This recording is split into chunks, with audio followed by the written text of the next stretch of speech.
Naniniwala ka ba na sa networking talaga pwedeng matupad ang mga pangarap? Sa akin na mismo, nanggaling. Di ba? Sabi ko Nangyari nga, na.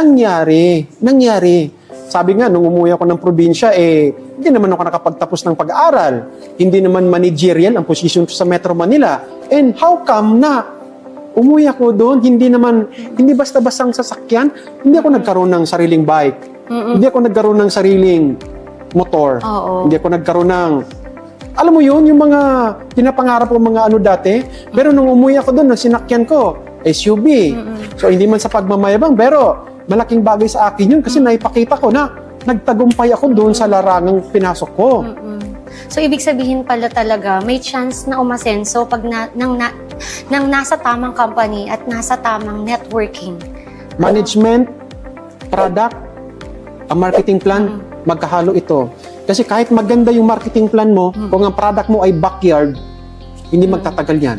Kasi repeat order ang pinag-usapan natin dito. Yung management, marami naman ako nakikitang management na managed by different people, hindi magkakaibigan, but meron ding mga company na ang nagmamanage magkakaibigan, fell down. Kasi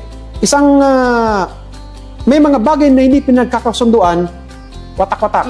Pero meron din naman ako nakitang mga company na until no matatag, managed by friends naman, friendship naman. Pero ibang usapan kapag ang company managed by family.